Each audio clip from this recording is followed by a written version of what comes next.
Fala pessoal, estamos aqui para mais um vídeo. Meu nome é Arthur, eu sou analista de valores imobiliários e hoje estaremos no lugar da live do canal, conforme eu tinha avisado. Estou viajando, passando aí umas semaninhas fora. Vamos fazer um estudo completo da Brava Energia, tá? Então vai ser mais ou menos dos mesmos moldes da live, né? Nenhuma surpresa, nada muito diferente. E seguindo mais ou menos a estrutura dessas análises aqui que a gente fez no trimestre passado. Então, desde que a gente está acompanhando, né, basicamente todos os resultados da bolsa aí, que eu estou fazendo as análises aqui do Flamengo, isso abre o horizonte para fazer muita coisa diferente, inclusive, né, separar os resultados que são interessantes, empresas, né, surpreendentes. Se bem que a Fala, Brava pessoal. Energia, essa estava no meu radar já faz um tempo, né? Eu acompanho bastante as empresas de petróleo, principalmente por causa da Prio, mas, enfim, porque parece ter coisas interessantes também. Então, a ideia é fazer uma análise completa, como foi essa da Motiva, da Raízen, da SLC Agrícola, da Eletrobras, da Redditor, no último trimestre, que foram empresas que eu acabei identificando, né? A gente acabou identificando nas análises que ou estão com resultados interessantes, empresas que não eram boas e estavam interessantes, tipo a Redditor, ou que parece que estava tendo um turnaround, tipo da Eletrobras, que a gente viu que não era bem assim. O da SLC acabou meio que caindo do céu, né, porque teve o Investor Day, eu fui lá, eu achei bem bacana. O da Raizen, né, era uma empresa nova que eu nunca tinha analisado, que muita gente pedia e tal, mas, né, não era muito alvo aqui do canal. E a gente acho que entendeu o porquê, né, porque realmente é uma empresa bem complicada, bem difícil. A Motiva é uma empresa, entre aspas, novas, era a antiga CCR Rodovia, outro grupo de empresas que eu nunca tinha feito vídeo no canal e volta e meia alguém pedia. Então essa é a ideia dessas análises ou estudo, né, uns eu coloquei análise, outro estudo completo, a gente olhar ou resultados que estejam se destacando, no trimestre, positivamente, negativamente poderia ser também, ou coisas totalmente novas, né, agora quase não tem mais coisas novas para falar, né, basicamente, a gente tá cobrindo quase tudo do mercado, né, mas sempre aparece alguma coisinha, né. Ou empresas estão melhorando, estão piorando, então a Brava, onde ela entra nessa história aqui? Ela, como Brava é uma empresa recente, porque ela veio da união, né, da incorporação pela 3R Petroleum da Enalta. Então foi uma junção de duas empresas produtoras de petróleo no Brasil, e de um perfis bem distintos, tá? A 3R, o foco eram em campos terrestres, tá? E ela acabou depois, junto na aquisição do Polo Potiguar, com uma aquisição grande que eles fizeram, pegando um pouco de mid e downstream. Mid e downstream é a parte do resto da cadeia de petróleo. Então, upstream, que é o mais comum que a gente está acostumado a ver aqui, é a produção mesmo, você tirar o petróleo do mar, da terra, seja ela de onde for. Tá? Midstream são as atividades de transporte, seja via gasoduto, oleoduto, via navios e tal, do jeito que for. E downstream é o que você vai fazer com isso depois, refinaria, terminal de exportação, coisa do tipo. Então a 3R ela acabou herdando não, né? Ela levou junto no pacote alguns campos que ela comprou lá no Rio Grande do Norte, tá? Polo Potiguar, ativos de midstream e downstream. Então era uma empresa que teve uma trajetória interessante, só que tudo isso custou muito dinheiro para a 3R Petróleo. Então ela estava com uma dívida bem alta no momento da junção. E a Enalta é velha conhecida nossa, porque eu acompanho ela desde a época que eu comecei a acompanhar a Prio. As duas nanocaps. As duas tinham seus planos, seus sonhos e tal, lá em 2018, provavelmente. E aí foi muito legal de ver a Prio explodindo, né, dando tudo certo, e a Enalta não. Quer dizer, coitado, não tô dizendo que foi legal não ver a Enalta não dando certo, mas enfim, foi interessante fazer traçar esse paralelo, já fiz várias vezes aqui, né, por que que uma deu certo, o que que a outra não deu, o que que a gestão de uma fez e acertou, o que que a gestão da outra faltou fazer, então a gente acompanhou bastante. Mas enfim, a Enalta no momento ali da aquisição, ela já estava até um pouco ajustando um pouco mais, né, os problemas do passado, ela estava já encaminhando para o sistema definitivo ali de Atlanta, tinha outros campos, já acabaram de fazer umas 2 aquisições, né, de campos novos, eu nem lembrava direito daqueles campos. Então quando juntou, virou uma empresa com pontos positivos, com empresas complementares, com atuações distintas, uma em terra, outra no mar, possíveis sinergias, mas assim, o ponto negativo é esse. Difícil achar sinergia, né? Negócios totalmente diferentes. E até do ponto de vista da gestão, né? Porque a Prio, por exemplo, ela sempre foi. Eu vou acabar fazendo muita comparação com a Prio hoje, porque não tem outro jeito, né? Mas a Prio, ela sempre foi muito direta quando perguntaram de campos terrestres e tal. Olha, pessoal, não é a nossa vocação. Nossa vocação que a gente sabe fazer é comprar campo maduro offshore e melhorar a operação. Não vamos entrar em nada que não seja a nossa especialidade, ou que a gente não saiba fazer, ou que a gente ache que não dê para fazer com a mesma eficiência, né? Aí aqui foi tudo por terra esse ponto, porque os caras os negócios mais diferentes possíveis.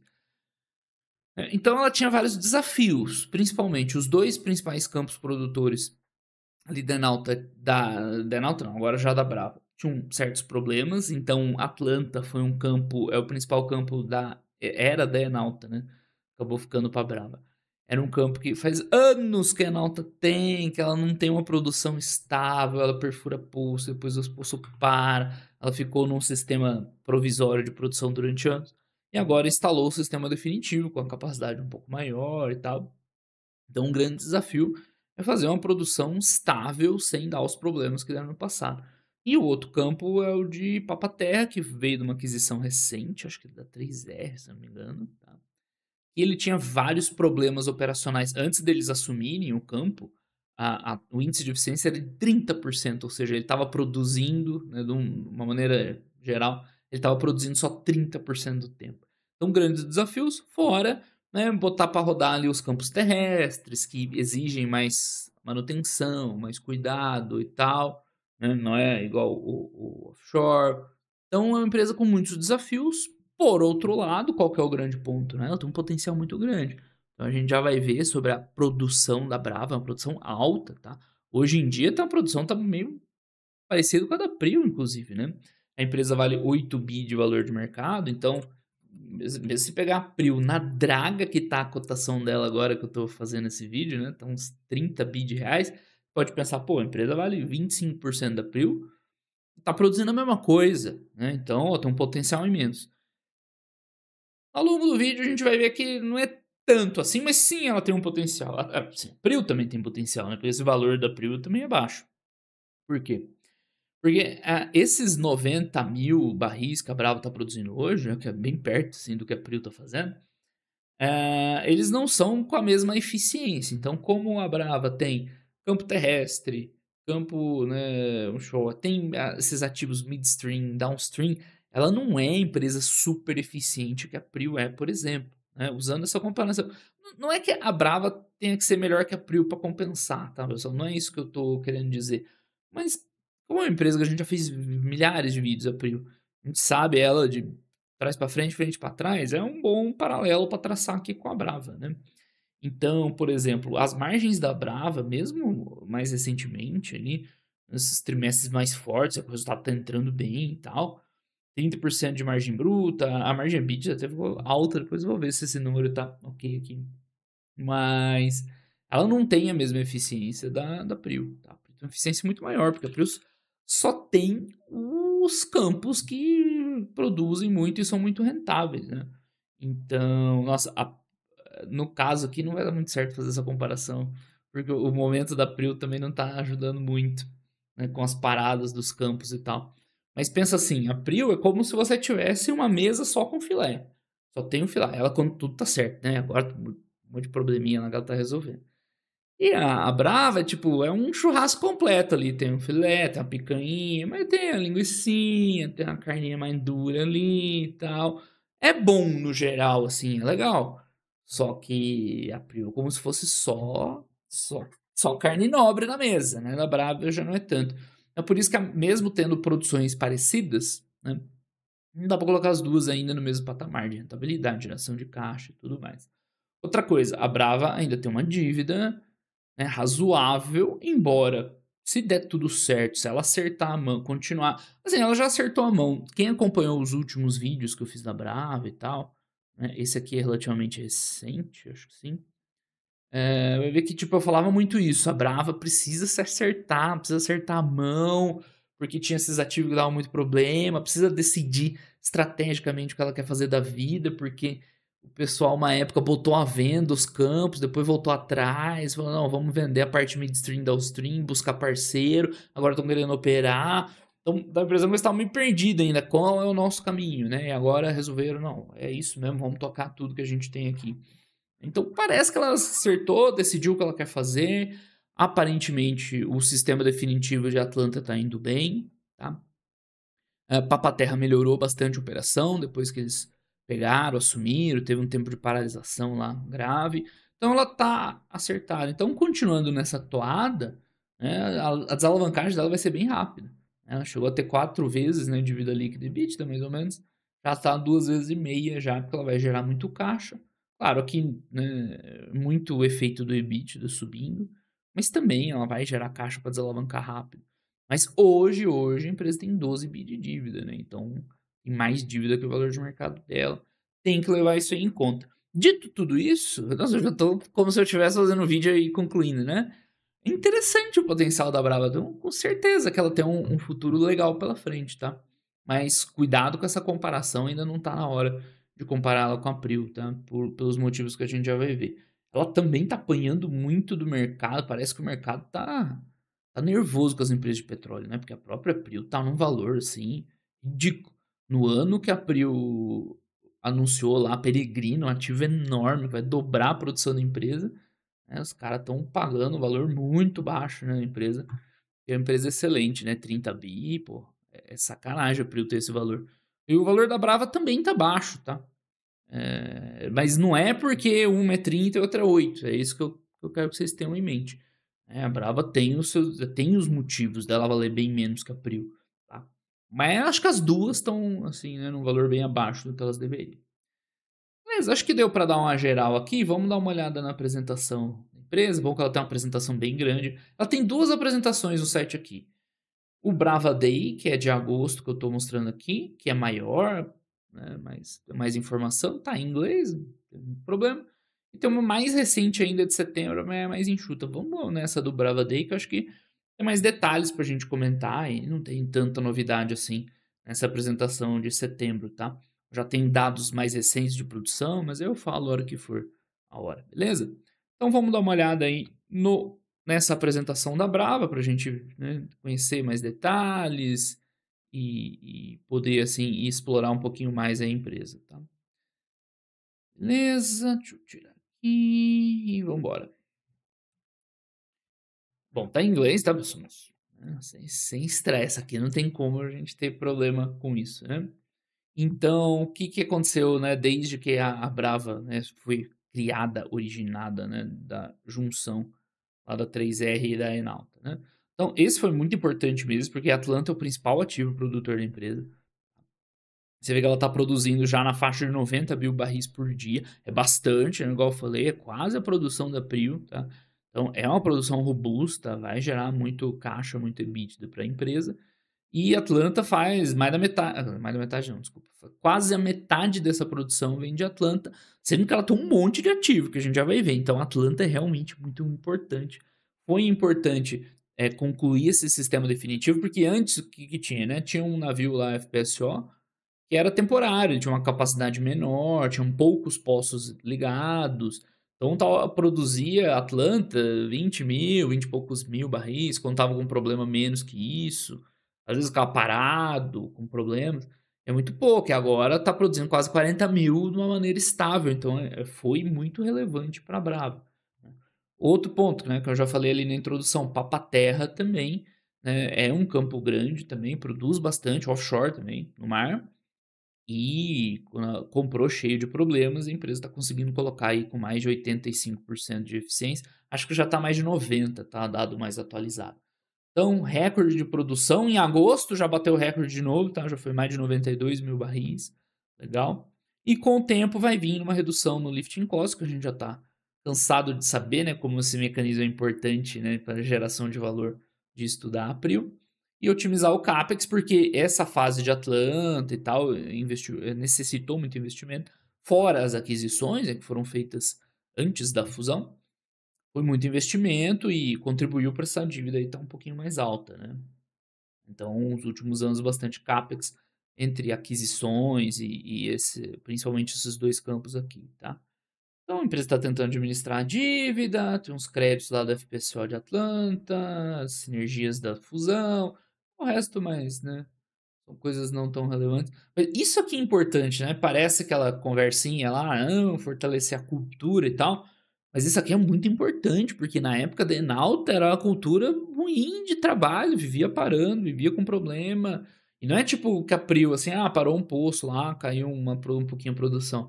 A Enauta ficava meses sem produzir, às vezes, produzir nada, já, tipo, era incompatível. Problema vai ter nesses campos offshore.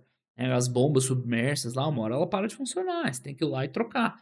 Mas não sei por que motivo, isso pra Brava era uma coisa absurda, enquanto você vê lá a Prio, né, a diferença que foi o crescimento de produção dela nos últimos anos, né.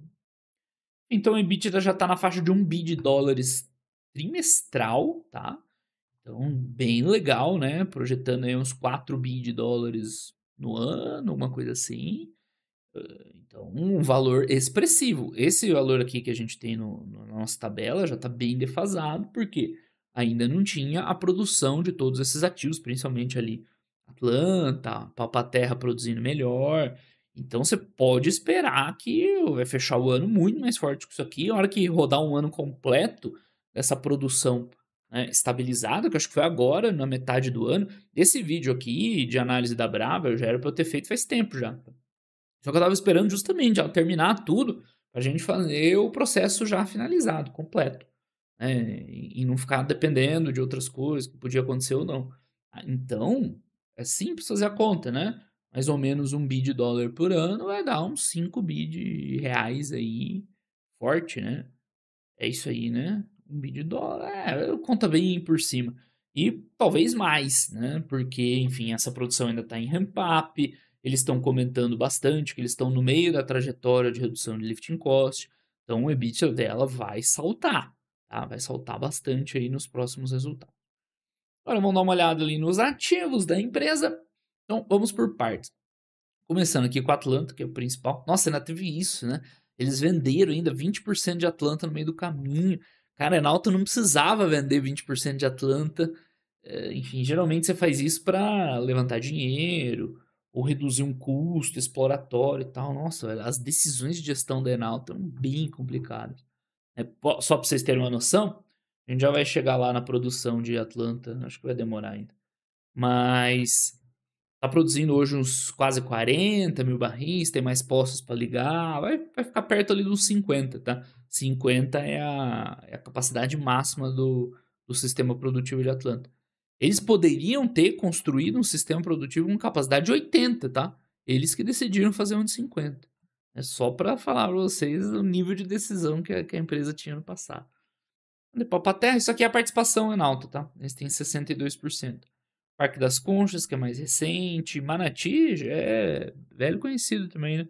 Um dos primeiros ativos que a Prio investiu e já desinvestiu, né? Um ativo de gás em Sergipe. E pescado, então, esses são os offshore, né? E, enfim, pescada lá no Rio Grande do Norte.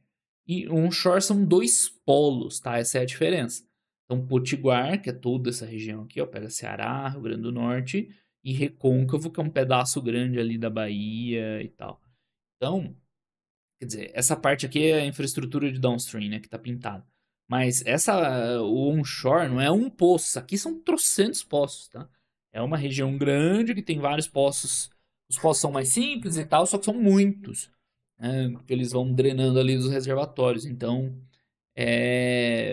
o onshore ele tem alguns desafios a mais que o offshore. Tipo, você fica muito na mão de quem vai comprar o teu petróleo, porque o offshore você produz ali no FPSO ou na plataforma, vai armazenando, aí você faz um bid, alguém encosta um navio ali, transfere o óleo e vai embora. Você vende para qualquer um, literalmente. No onshore, não. O onshore depende dessa infraestrutura de transporte, de armazenamento. Então, eles acabam ficando muito na mão da Petrobras, tá? Então, um dos motivos de ter essa infraestrutura de mid e downstream é você poder escoar o óleo aqui para um terminal que tem lá, né, marítimo e exportar para outros compradores também. Então, isso estrategicamente é relevante, tá? O offshore, ele não é tão rentável quanto o offshore por esses motivos, tá? Primeiro, o óleo tende a ter um desconto maior, tá? Você fica na mão de quem está comprando o petróleo, que aqui no Brasil, basicamente, é a Petrobras, que, né, também vai te dar um desconto em cima do preço maior. É uma operação um pouco mais, né, complexa, de manutenção e tudo mais. Mas, enfim, ruim não é, só não é tão rentável igual a produção offshore, tá? Então, hoje, a maior parte da produção offshore, sendo que na época da 3R, né, era principalmente onshore. Que mais, né? Portfólio robusto, essa integração. Assim, a integração parece legal, sinergia, mas ao mesmo tempo aumenta muito a complexidade da empresa operar. O que eu falei da Prio. A Prio é como se fosse uma mesa só de filé, picanha, carne nobre. Né? Porque você tá ali só com aquilo que você quer, que você sabe fazer, que você ganha muito dinheiro. Aqui você tem que comer uma carnezinha de pescoço. Né? Dá mais trabalho. Tem menos margem. Tá? Então, essa integração aqui tem um lado bom e um lado ruim. Né? E eles produzem muito gás também, outra coisa diferente, né? Que geralmente produção offshore, a maior parte de produção offshore no Brasil é petróleo, né? É óleo. Mas eles têm bastante ativo de gás, tanto onshore quanto offshore. Gás não é muito, né? Vocação aqui no Brasil. Então, eles vão falar muito da cultura. Isso foi muito importante, tá? Mudar a cultura da empresa, de eficiência e tudo mais. Foi muito, muito relevante. É uma coisa difícil pra gente comentar aqui, né? Não tem muito o que comentar, porque não é muito objetivo para fazer na análise. Mas isso foi fundamental para essa virada de chave da Brava, tá? Não tenho a menor dúvida disso aí. Então, aqui tá falando dos planos de incentivo, performance e tudo mais. E vamos para os ativos, que aí a gente consegue comentar um pouco melhor, tá? Vamos lá. Então, aqui nós temos os campos offshore, tá? Os estados estão pintados, mas é meramente ilustrativo, né? Os campos estão aqui, a empresa opera. Então, outras diferenças da Prio, né? Tá espalhado ao longo de toda a costa, isso dá menos eficiência, né? A Prio opera todos os campos dela na bacia de Campos a partir da mesma base lá em Cabo Frio. Então, otimiza muito os custos, a logística e tudo mais. Aqui ela não consegue esse mesmo nível de otimização, né? Mas uma boa produção, na faixa de 50, 60 mil barris de óleo. Tem alguma coisa para crescer ainda, conforme a Atlanta, né, for acelerando aí o ramp-up. Tá bem baixo aqui, né? Atlanta já tá produzindo 30 e pouco já. Papaterra acho que tem alguma coisinha também para melhorar e tal. E um pouquinho de gás no onshore, né? Principalmente em Mané. Pero acho que é um ativo só de gás, se eu não me engano.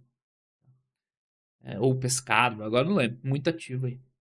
Mas enfim, ó, tem vários ativos produtores, as reservas, ó, tem bastante petróleo em reserva. A analistada adora, né, ver as empresas por reserva, já expliquei aqui várias vezes por que que é muito melhor analisar pela produção e geração de caixa do que pelas reservas de óleo, né? Mas enfim, deixa o pessoal fazer errado, é bom pra gente. Então, eles têm bastante reserva, vários campos, então não tenho dúvida que, né, eles implantando essa cultura e tal, né, dando tudo certo, tem um potencial de ser uma empresa bem boa, né? Então eles têm as reservas, a maior parte é provada, né? Eles têm muito para recuperar, nenhum desses campos foi muito explorado, né? Já está esgotando, tem bastante coisa ainda para explorar e tudo mais. Vamos ver um pouquinho mais sobre eles. Estão começando com Atlanta, tem um desenho, obviamente, né? A parte técnica aí, né? Não vou ficar devendo, mas enfim, o sistema produtor aí de Atlanta com os seus poços e afins ali, subsea, tudo o sistema tá. Atualmente ele tem 3 poços só conectados, não? Então ele tem, acho que a previsão é para 6, se eu não estou enganado. Mas não vai dobrar a produção, tá? Enfim, ela vai ficar topada ali, acho que em 50 mil barris, se eu não estou enganado. É curioso ver a diferença de produtividade, né? Um produz 12 mil barris por dia, outro 23 e outro 6. Mas, beleza, faz parte, né? Faz parte dos reservatórios e tal. Entendendo mais a Prio, né? A gente começou a entender, não é tão simples assim essa questão de produção e tal.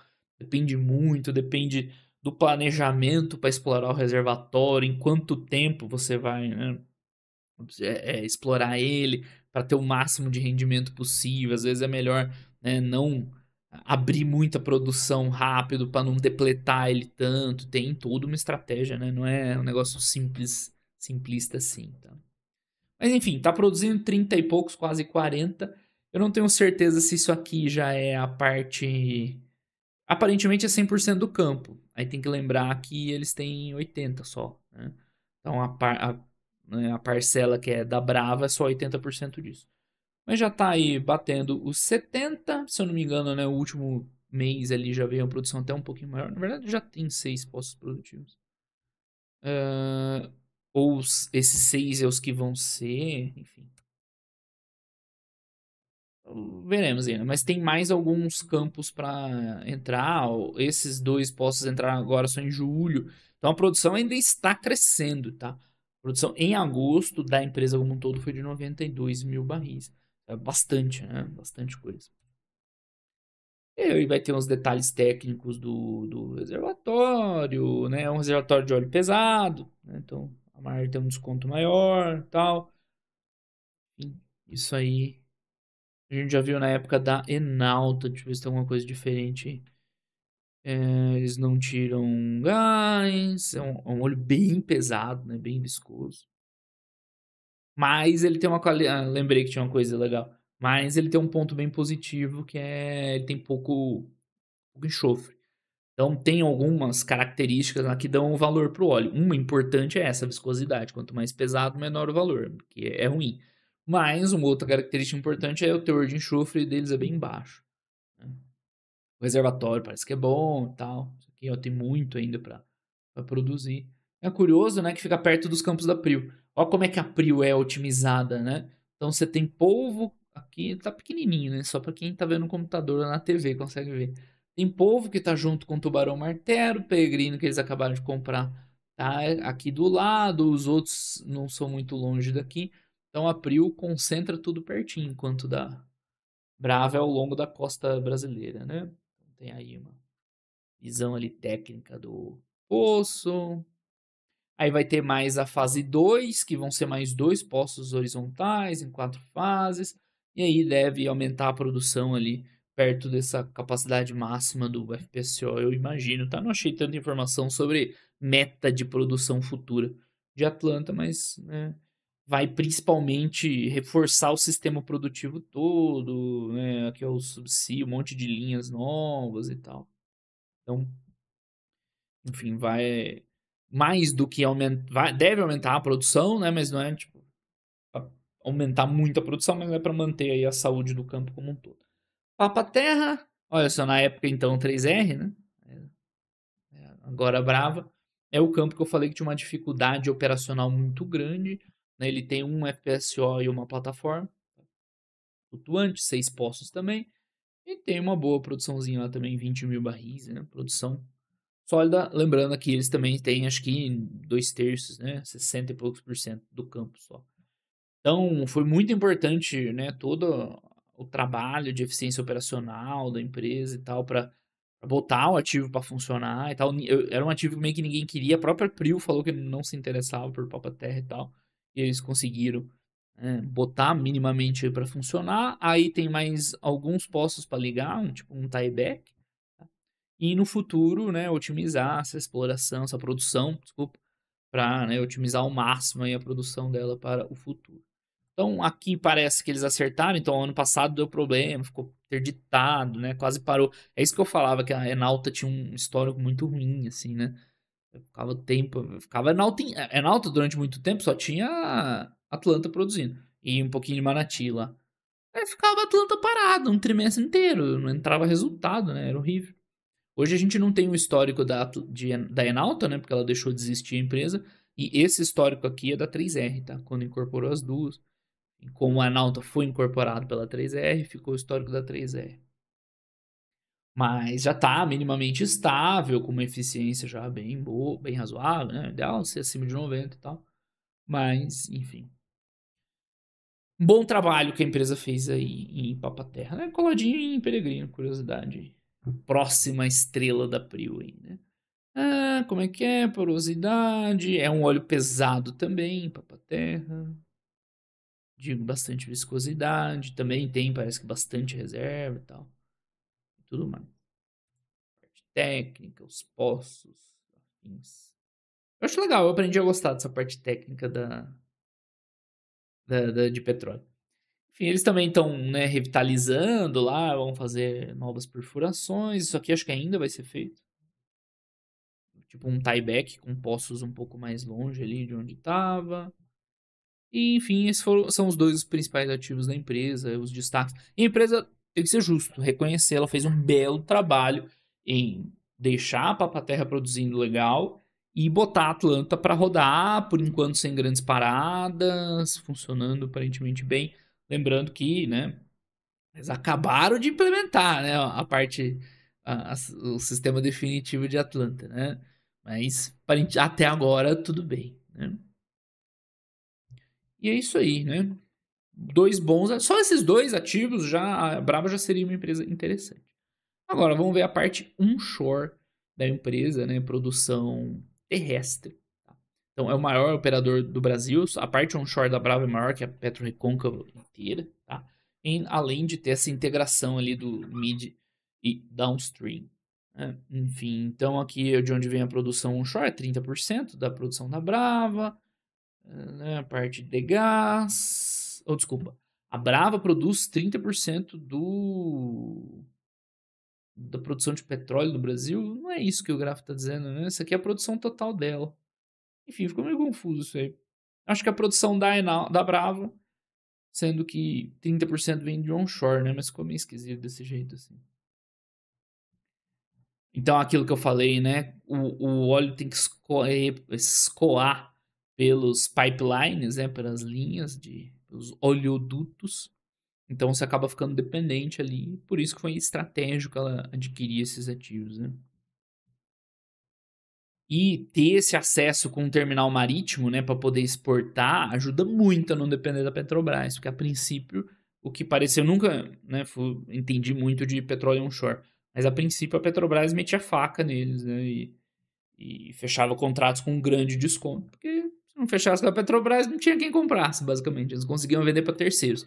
Agora, pelo menos lá no Potiguar, parece que tem uma certa saída. Não, que eles querem integrar, né, os campos e os pontos, um CAPEX flexível, blá, blá, blá, blá, blá, blá. Né? Então tá aqui as fontes de produção da empresa, tanto na bacia do Recôncavo como no Potiguar aqui quando veio a aquisição, né, esse salto de 8 para 27 foi quando eles adquiriram vários ativos da Petrobras. A empresa, na época, 3R deu um salto e aquela dívida veio dessa época aí, tá? De produção. E o Polo Recôncavo produz muito gás, né? Bastante gás. Mais que petróleo. Então aqui a gente vê uma evolução do lifting cost. Olha como é que o lifting cost ele é estruturalmente mais alto do que os ativos offshore que a gente está acostumado, né? Esse é um dos pontos de não ser tão rentável. O outro, o outro óleo pesado, que eu já falei. O outro é a dependência ali, né, da venda e tal. Você não consegue fazer uma venda muito competitiva. Juntando tudo isso, é menos rentável você produzir né, o barril que você produz em terra do que um barril que a Prio produz, por exemplo. Né? Já que a gente está usando essa comparação. Aí mais uns detalhes aqui da bacia Potiguar. Então, na terra é muito mais fácil, né? Caminhãozinho, a sonda ali e tal. No alto mar a conversa é um pouco mais complicada. Só que produz menos, né? Então você tem menos escala, né? Tem vantagens e desvantagens no final das contas. Então são muitos poços, né? Isso aqui uma quantidade de poços é imensa. Você vê os ativos offshore que a gente acabou de ver. Um tem 6 poços conectados, outro vai produzir mais 2. Aqui nós estamos falando de 100, né? Numa região dessa, né? Num campo desse. Então é um trabalho muito mais recorrente. São vários poços para administrar, para ir perfurando, para ir fazendo manutenção e tudo mais, né? Então, aparentemente, a chave para eles gerarem esse valor adicional de otimizar custo, que a gente sempre fala, vai ser melhorar essa expertise, né, de gestão, ó, reduzir o tempo ali de perfuração, o custo de perfuração. Esse é o métier deles que eles vão ter que se aperfeiçoarem, né? Então, tem aqui uma visão geral ali de produção, de poços, um caso específico, né, num lugar lá Alto do Rodrigues.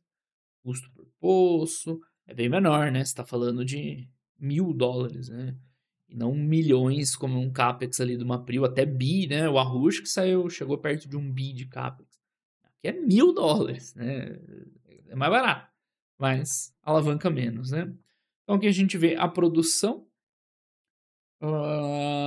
dos projetos no Rio Grande do Norte, o resultado, né, da injeção de vapor nos campos para melhorar a produção, e tal. É o que eu falei, né, o métier deles para melhorar a produção, reduzir custo, basicamente, que é a forma como que se gera valor, né. Então aí chegando alguma coisa lá em Pecém, né, Pecém é no Ceará, lá no porto no Ceará. Parar a produção, alguma turbina de vapor, né, isso aí parece. Enfim, lá os projetinhos e tal. Aí, claro, essa parte técnica eu vou ficar devendo pra vocês só lá no Brava Day pra saber exatamente os pontos, né. Bacaninha. Outro coisa, eles falaram até no call bastante isso aí, né, sobre, o impacto, eles estão tem um projeto piloto de injetar nitrogênio nos campos para melhorar a recuperação, tal. E, enfim, que, né, eles esperam também que vá acrescentar aí para o futuro da empresa.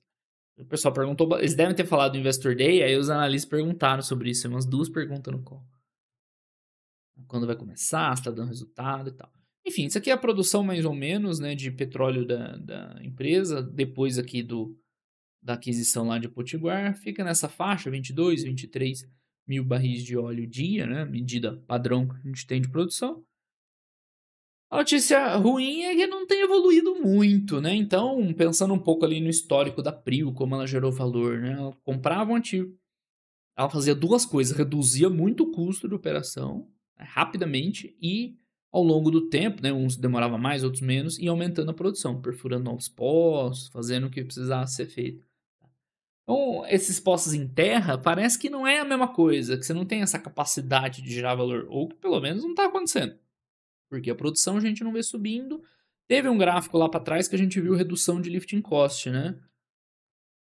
Aí tudo bem, mas não é uma redução dramática igual a Prio fazia aqui, né? Você tá vendo lifting cost onshore aos poucos reduzindo, né? Mas a Prio conseguia reduzir muito essas despesas quando ela assumia a operação dos campos, né? Quando ela assume. Agora com o Peregrino a gente espera que aconteça a mesma coisa, né? Eles até falam isso, não, aí vamos operar, vamos tocar Peregrino no nosso jeito de operar, vai ser muito mais eficiente, né? Aí aqui essa parte da produção, né, nós não estamos vendo uma evolução, a gente vê até uma evolução na produção de gás, isso sim, né. Enfim, não dá para ver bem o que está crescendo, é mais aqui Macau, eu já esqueci como é que fala aqui. Já me falaram, mas eu já esqueci se é Macau ou Macaú, acho que é Macau mesmo.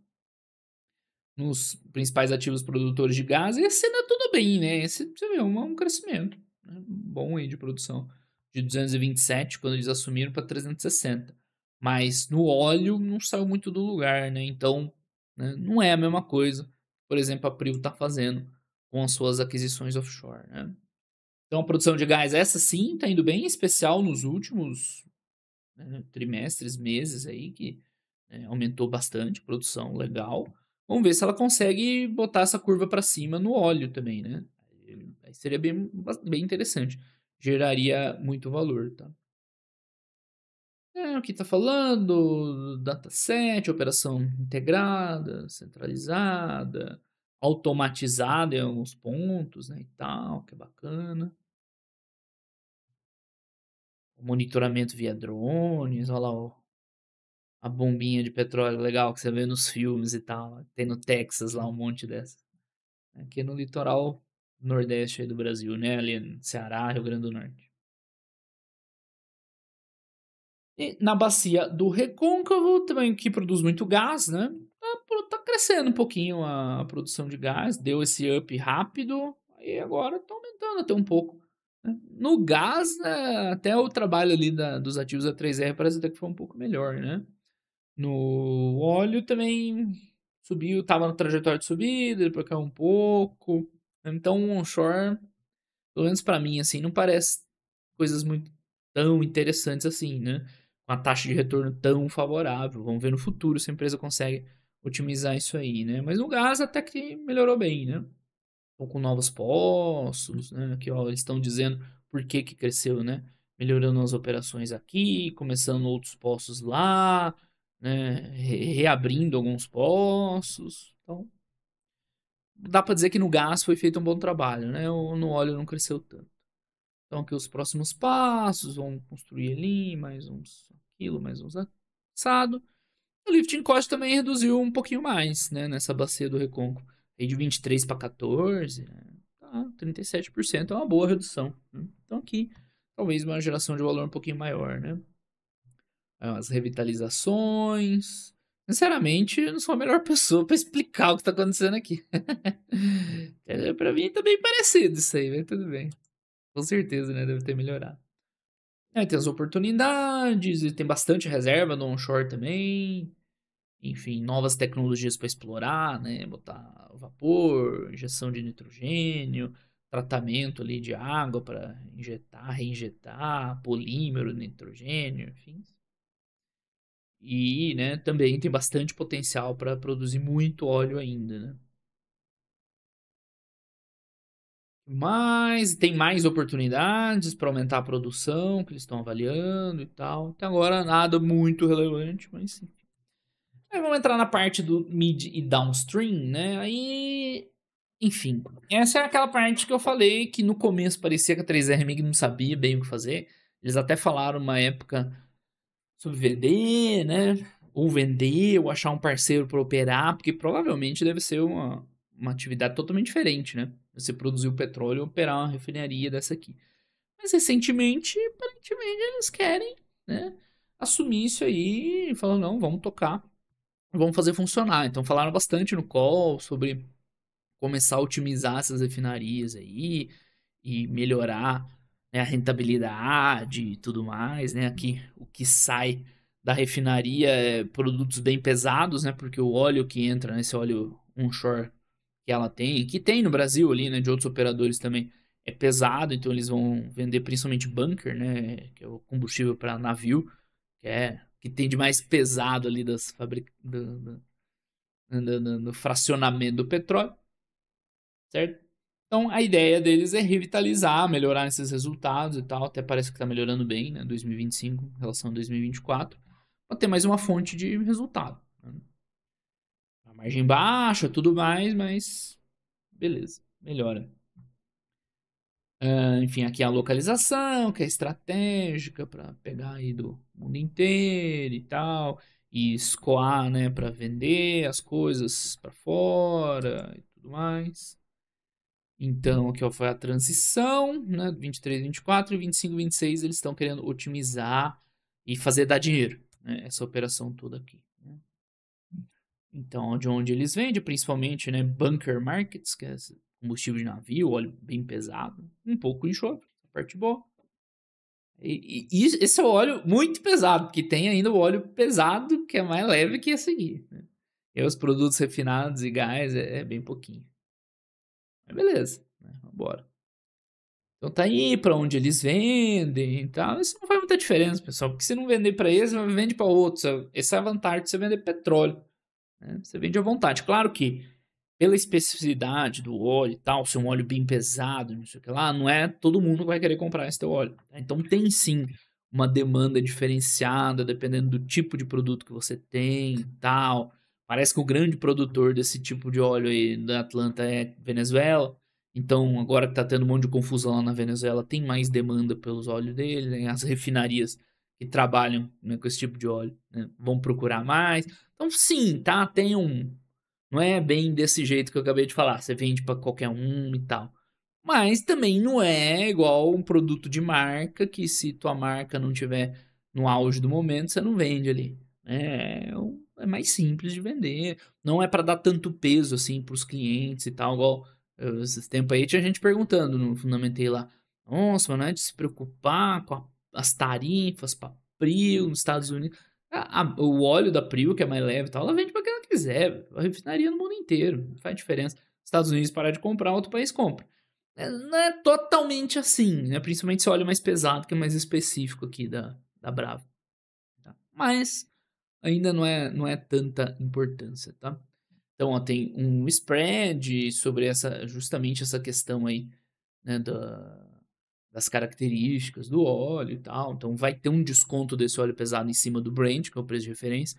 Então, é um dos motivos, eu falei há pouco, que a empresa não é tão rentável assim, a Brava, né? Porque já parte de um desconto do óleo que ela vende, né? Mais tudo que a gente falou, da atividade mid downstream tem margem mais baixa, do lifting cost do onshore ser maior, por isso que, né, ela tá produzindo a mesma coisa que a Prio, mas ela vai valer menos, com certeza. Sem contar que a Prio já tem quase 200 mil barris no bolso, né, de produção, sem nem entrar nesse ponto. Enfim, tem a parte de trading para otimizar e reduzir esse desconto, né, e tal. Os principais clientes, né, vendendo direto para os distribuidores e tal. Interessante. Ah, interessante isso aqui, eu não tinha visto esse gráfico, eu tinha passado batido. Como mudou, né, a Brava de agosto do ano passado para agora, né?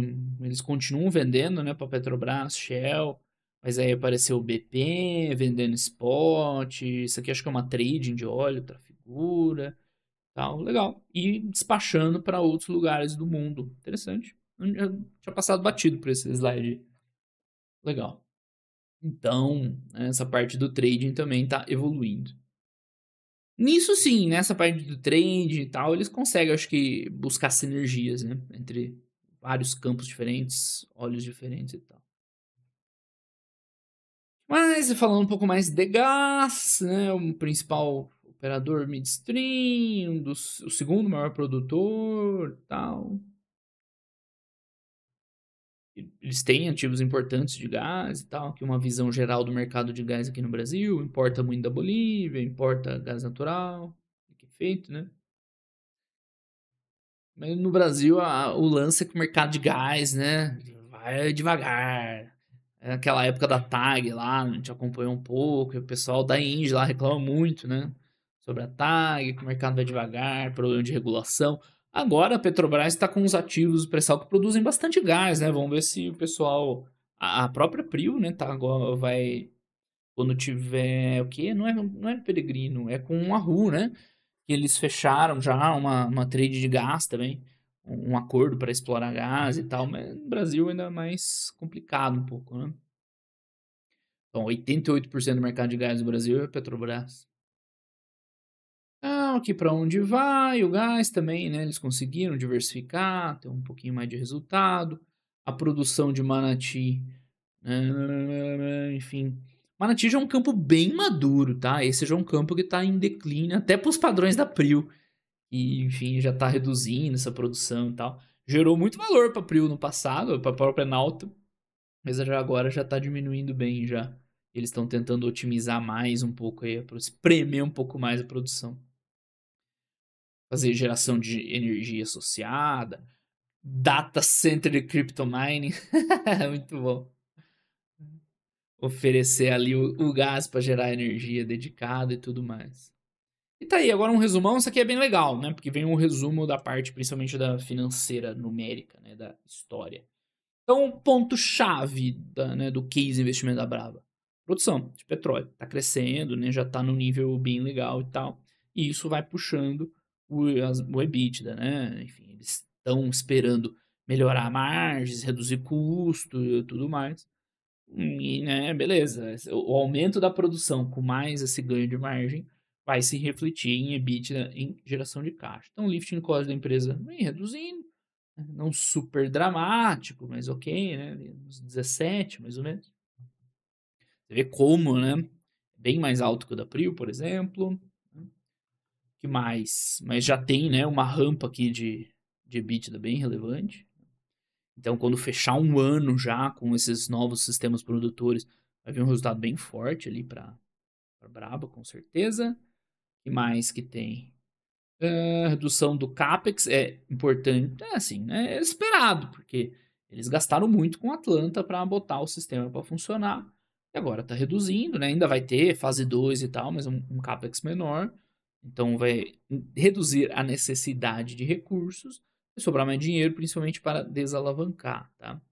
Então aqui tem o resultado deles, né, de EBITDA por barril no onshore, que é o Brazilian Onshore Peer, deve ser a PetroRecon, imagino eu, tá? Não olhei para ver se bate certinho os números, tá? Mostrando que eles têm um EBITDA por barril maior, que o CAPEX é menor e tal, que a PetroRecon. E, enfim, né, um pouco pior ainda que um peer argentino lá, que é um produtor onshore argentino. Talvez seja a meta deles, né? E, né, para a empresa completar a geração de valor, tem a desalavancagem.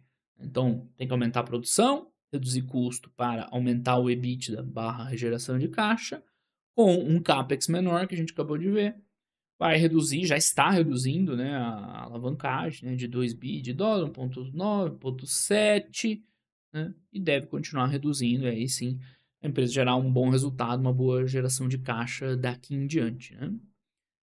Enfim, tem aqui a gestão lá de financeira e tal, de dívida, né, as sinergias, né, financeiras para eles otimizarem essa questão, bom, não só financeira, né, aqui tem de CAPEX, sinergia fiscal e tudo mais, para a empresa conjunta, né, Brava Energia Conjunta, né. Aqui sim, né, administração da dívida, refinanciar um tanto, pré-pagar outra parte da dívida, reduzir o custo em dólar, tem liquidez à vontade, isso aí para mim tá tranquilo, né. Está no caminho claro de desalavancagem. O que eu queria ver mais era a otimização ali da produção, dos custos e tal, né, isso eu queria até mais ver, aqui eu não vejo um problema. E aí eles listando as oportunidades, né, o fluxo de caixa que eu acabei de falar, né, aumentando produção, reduzindo lifting cost, a gente já conhece como é que funciona isso aí, é bonitinho.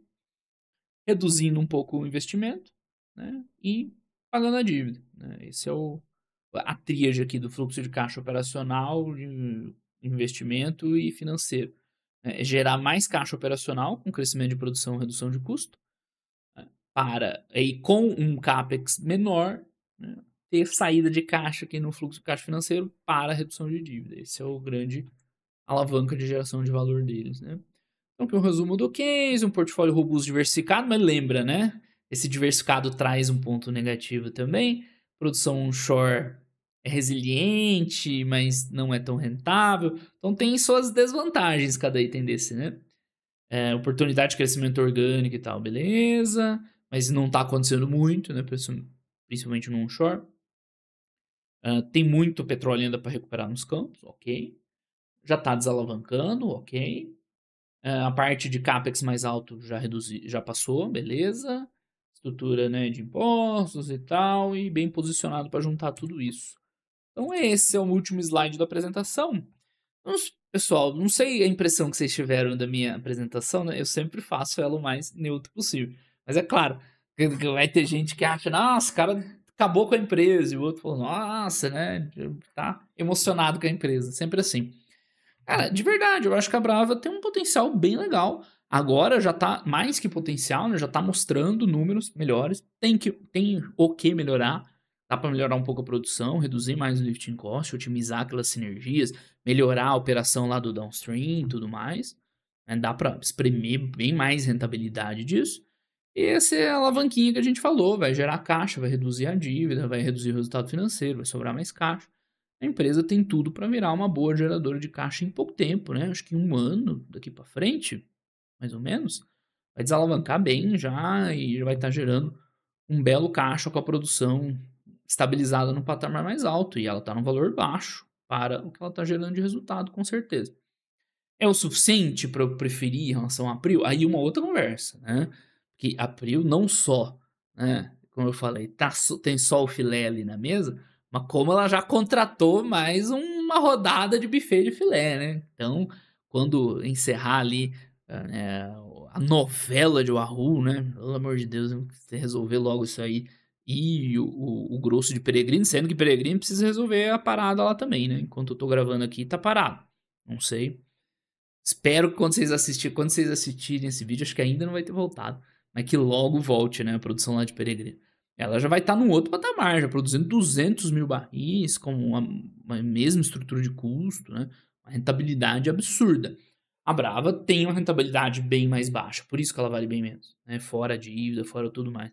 Mas ela tem o seu valor, tá? Tem uma capacidade de gerar resultado boa, é questão de você olhar, fazer as contas e tal, ver, né, aonde você quer pôr suas fichas, mas, enfim, eu continuo achando, assim, né, o case da Prio bem mais brilhante, né, chama mais atenção, é bem mais legal.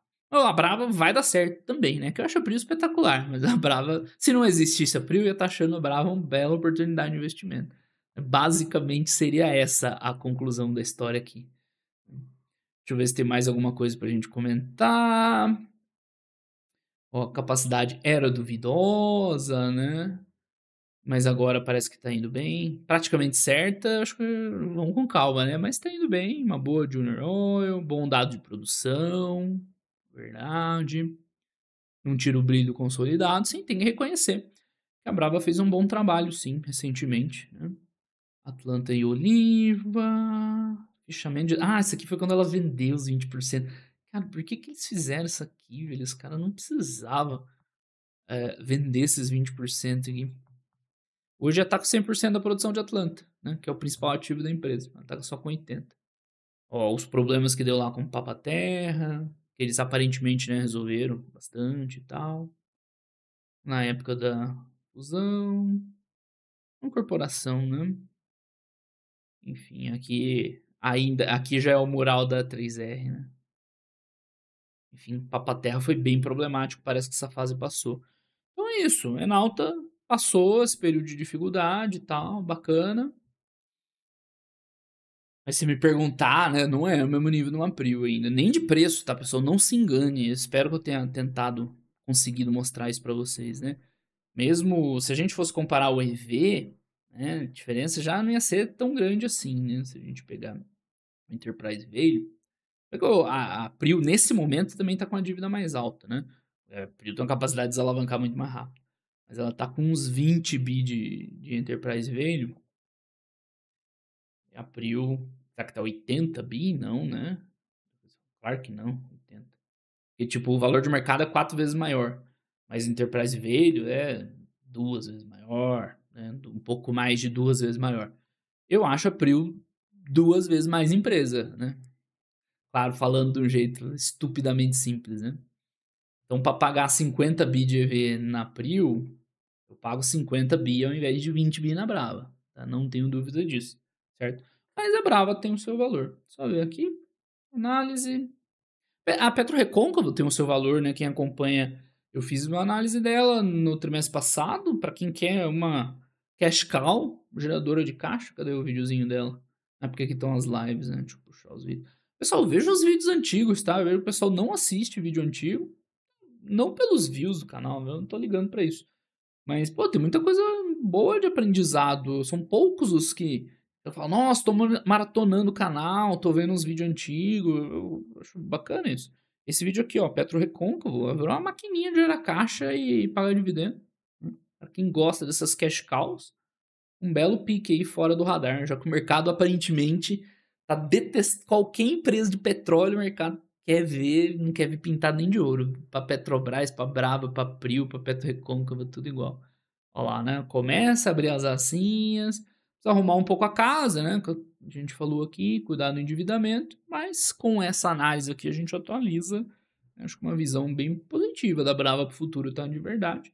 Se ela cumprir tudo isso, ela vai ser uma empresa 5 estrelas, tá? Com certeza.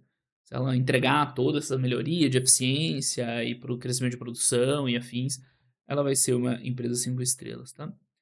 É isso, pessoal. Podemos. Vocês querem dar só passada aqui nos slides para ver se tem alguma coisa mais recente de setembro que a gente não falou, mas é basicamente isso. A produção atualizada, né, de agosto já está em 92, né, deu uma melhoradinha ainda. Nada demais aconteceu, mas deu uma leve melhorada. Que mais? Eventos subsequentes, o que que tem? Eles fecharam uma parceria com a 3R, com a Recôncavo, a gente comentou sobre isso. Sobre o downstream, né? Fizeram uma joint venture lá para otimizar os custos e tal. Bacana essas parcerias. No qual eles comentaram isso, que eles estão abertos para parcerias naqueles ativos de mid e downstream. E, enfim, né? Para diminuir o risco, otimizar as coisas e tal. Assim como eles fecharam essa com a Petro Recôncavo, eles vão levantar um dinheirinho para ajudar a reduzir a dívida da Brava, né, e para a Petro Recôncavo, né, é um acesso a esse ativo estratégico, que para ela é importante também, né? Enfim, que mais aqui? Não teve nada de novo, de novos poços e tal. Esse crescimento da produção acho que foi mais uma coisa natural ali. Né? otimizando a o uptime de Papa-Terra, eu acho que estabilizando a produção de Atlanta, acho que é nesse sentido aí, tá. De novo aqui Atlanta, agora eles têm 80%, velho, triste. Aqui dá pra ver os campos da Prio melhor, tá um pouquinho maior a imagem. Petrojar, esse era o FPSO antigo do sistema antecipado de produção. Esse é o sistema. Ah, aqui, esse slide não tinha, né? Então, esse sistema atual de produção de Atlanta, ele tem capacidade de 50 mil barris dia. Uma escolha da empresa, tá? Podia ser maior, mas enfim. Então, não vai passar muito disso, tá ali na faixa dos 40, né? Deve aumentar um pouco, mas tipo, não tem como passar disso, né? Essa é a capacidade, é o chamado topar o FPSO, a capacidade. Vai para a Terra, que eles têm 62%. Perto do campo de Maromba. Maromba, o pessoal perguntou no call também. É um campo de exploração de petróleo, tem que explorar, ver comercialidade. É umas confusão que tipo a Prio não entra, né? Exploração, assim, eles já falaram, não queremos mexer com isso, né?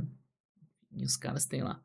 Parque das Conchas, o ativo que eles compraram antes da fusão, na época 3R, na época Enalta, tá? Quando a Enalta começou a querer fazer alguma coisinha diferente, ativo de gás. Acho que é de gás também, né? Campo de gás. Não associado é quando você tem um campo de produtor de gás mesmo, que o gás associado ao petróleo, quando tem um campo de petróleo e tem gás junto. Aí você extrai o óleo e aproveita o gás junto, né? Associado. Não associado é uma exploração de gás específico. Aí a parte do onshore, aquele mesmo gráfico que fica confuso. Produção onshore nada demais aqui. Reduzir capex, otimizar, que é o que a gente falou. Ainda não está acontecendo tanto, mas teria que acontecer. Os spreads de óleo, de gás, de refino. Os destaques financeiros. O pessoal, nem falei de preço de Brent, né? Enfim.